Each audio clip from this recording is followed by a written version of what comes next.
সরকারি দল ইতিহাসের এমন একটা জায়গাতে দাঁড়িয়ে এমন কিছু মূলধনকে পুঁজিকে কেন্দ্র করে ব্যবসা শুরু করেছে, যেই ব্যবসাটা ইতিমধ্যে ঋণগ্রস্ত হয়ে দরপতন হয়ে এটা ঋণ খেলাপি হয়ে গেছে। আমরা গত 17 বছর ধরে মুক্তিযুদ্ধ ব্যবসা দেখতে দেখতে ক্লান্ত হয়ে যায় নাই। মুক্তিযুদ্ধ নিয়ে আওয়ামী লীগের এই যে ইন্ডাস্ট্রি ডেভেলপ করেছে, জুলাই অভ্যুত্থানের মধ্য দিয়ে সেই মুক্তিযুদ্ধ ব্যবসাকে বিতাড়িত করে নতুন করে মুক্তিযুদ্ধের স্বপ্নকে জুলাইয়ের মধ্য দিয়ে আমাদের নতুন প্রজন্ম আবার জাতির কাছে হাজির করেছে। কিন্তু আমরা দুঃখজনকভাবে দেখতে পাচ্ছি, যেই পুঁজি যেই মূলধন বরফের পানির মতো চৈত্রের রোদে ঠাই ঠাই করে পানিতে পরিণত হয়ে গেছে, সেই পুঁজিকে কেন্দ্র করে আবার ৭২-এর সংবিধান ব্যবসায় নেমেছে জাতীয়তাবাদী দল, যার রাজনীতি, যার আদর্শ, শহীদ জিয়ার পলিটিক্যাল প্রেমিসিস কোনো কিছুর সাথে এই ৭২-এর সংবিধান যায় না।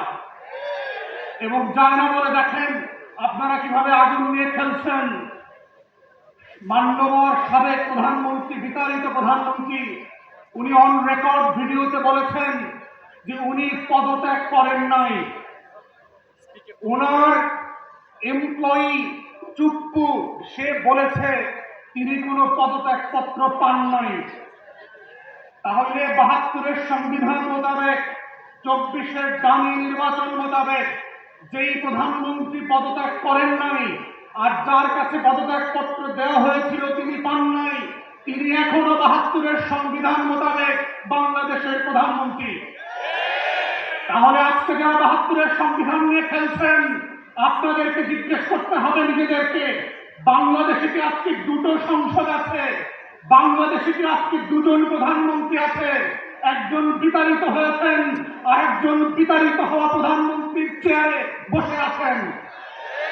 আমাদের বক্তব্য খুব পরিষ্কার, মাননীয় প্রধানমন্ত্রী, আপনি শুধুমাত্র প্রধানমন্ত্রী জুলাইয়ের কারণে, আপনি শুধুমাত্র প্রধানমন্ত্রী আবার ২৪-এর ১৪০০ শহীদের কারণে, আপনি শুধুমাত্র প্রধানমন্ত্রী আমার ২৬,০০০ আহত ভাই বোনের কারণে, আপনি শুধুমাত্র প্রধানমন্ত্রী আমার ৬৫০ চোখ হারানো অন্ধ ভাই বোনের জন্য, ৭২-এর সংবিধানের জন্য না।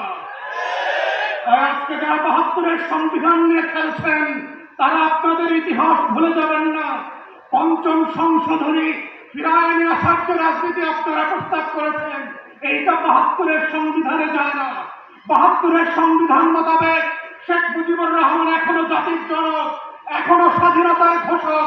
তাহলে ২৬শে মার্চে স্বাধীনতার ঘোষণাপত্রের দিন আপনারা কেন শেখ মুজিবের কবরে ফুল দিতে গেলেন না? সেই প্রশ্নগুলো আপনাদেরকে করতে হবে। তাই আমরা মনে করিয়ে দিতে চাই, বাংলাদেশে বর্তমান সরকার এবং সংবিধানের একমাত্র লেজিটিমেসি হচ্ছে ২৪-এর গণ অভ্যুত্থান, ৭২-এর সংবিধান না। তাই এই গণ অভ্যুত্থানকে যদি আগামী দিনের রাজনীতি বাংলাদেশ রাষ্ট্র বিনির্মাণের রক্ষা কবচ করতে হয়, সেটা শুধুমাত্র জুলাই সনদ অক্ষরে অক্ষরে বাস্তবায়নের মাধ্যমে, গণভোটের গণরায় বাস্তবায়নের মাধ্যমেই সম্ভব। ৭২-এর নাটক দিয়ে সম্ভব হবে।